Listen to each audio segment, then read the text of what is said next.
Donc on va passer à l'exercice 3 qui vous demandait de poser vos divisions jusqu'à ce que le reste se répète.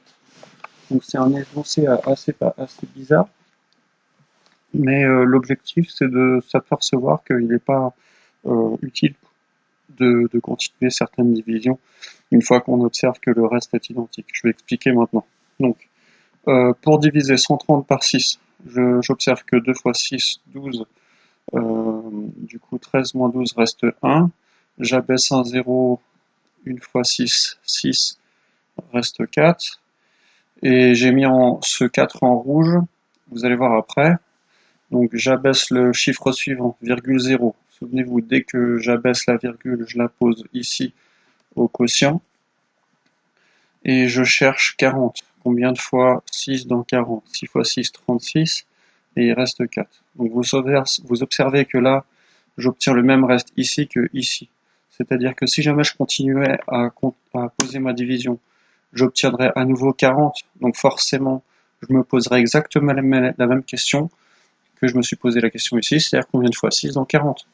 Et ligne après ligne, j'aurai toujours 40, et combien de fois 6 dans 40, combien de fois 6 dans 40, combien de fois 6 dans 40, et ainsi de suite à l'infini. Donc au final, mon résultat, à partir de ce reste-là, dès que je repère que j'ai un 6, et bah je reprends 6, 6, 6, et je sais qu'il y aura une infinité de chiffres 6 à mon nombre. Si vous vérifiez à la calculatrice, vous verrez que la calculatrice affiche 21,66666 et à la fin il y a un 7. Le dernier 7 c'est un chiffre faux, c'est un chiffre arrondi en fait.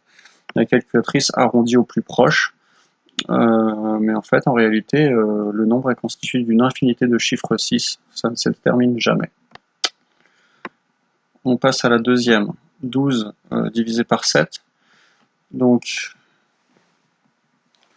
la répétition est un peu plus compliquée. En fait, c'est presque la même division que j'avais choisie dans la partie cours, la division par 7. Donc on pose et on trouve 1,7, 1, 4, 2, 8, 5. Et quand on pose, on observe ce 5 là que j'ai mis en rouge là. Et bien des lignes plus tard, je trouve un 5. Voilà. Ce 5 qui correspond au chiffre quotient 5. Ce qui veut dire que j'ai une répétition à partir de ce 5 là sur toute la suite. C'est-à-dire que quand j'écris mon dernier 5, c'est comme si je revenais ici. Du coup, bah, la suite, elle reste la même. C'est-à-dire ça, on reprend à 7. Et si je voulais écrire la suite du nombre, j'aurais une répétition infinie. Alors de cette partie-là, je l'écris comme ça, donc ça fait 7, 1, 4, 2, 8, 5. 7, 1, 4, 2, 8, 5. 7, 1, 4, 2, 8, 5. Et ainsi de suite. Division suivante. Donc celle-là, c'était la plus dure à comprendre. Le reste, ça va être assez simple. Pour cette division-là, j'obtiens à un moment un reste 2. Dans la soustraction de 14 moins 12 reste 2. À partir de là, je me posais la question, combien de fois 3 dans 20? Réponse 6 fois 3, 18. Et il reste à nouveau 2. Du coup, bah, en abaissant le chiffre suivant, bah, j'obtiens encore 20. Et je me pose encore la question, combien de fois 3 dans 20? Et puis j'ai à nouveau 6, 6, 6, 6, 6, avec une infinité de 6 par la suite. Pourquoi ça n'écrit pas?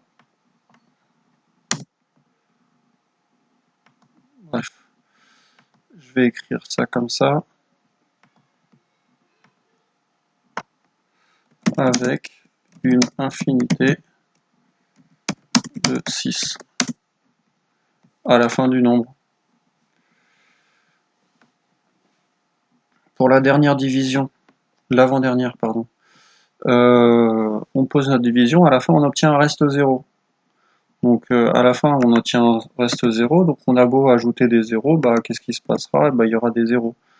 Donc en fait c'est une répétition un peu qui ne sert pas à grand chose, puisque c'est une répétition de 0, Mais nous, on a l'habitude que quand on trouve 0 à la fin du reste, et on termine la division par là. Mais techniquement, on pourrait la continuer en écrivant 0, 0, 0, 0, 0, une infinité de 0 au quotient. On passe rapidement sur celle-là parce qu'elle est moyennement intéressante. Et puis la dernière, c'est le même problème. La division ici, elle termine par reste égal à 0. Donc si on voulait continuer à ajouter un 0, et ici, il y aurait une répétition de 0 ici. Pour faire un bilan de l'exercice 3, je reprends la plus importante, la plus intéressante des divisions, c'était la première et la deuxième. Donc ici, pour expliquer brièvement pourquoi cette répétition dans le reste est importante, parce qu'au moment où vous observez deux restes identiques, ça va indiquer le début d'une répétition sur une série de 1, 2, 3, peu importe le nombre de chiffres. Donc ici, il y avait une répétition du nombre 6, et à partir de ce moment-là, on est capable de prévoir la suite. Et le deuxième, la répétition est beaucoup plus compliquée, parce que le reste, 5 ici, on l'obtient 5 ou 6 minutes plus tard ici.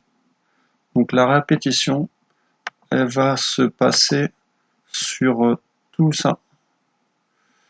Je vais le faire comme ça. Sur toute cette partie-là, il y aura une répétition. Voilà. Tous ces restes-là vont se répéter. Donc ça va faire une série de 1, 4, 7, 1, 4, 2, 8, 5. 7, 1, 4, 2, 8, 5. Voilà, fin de la vidéo.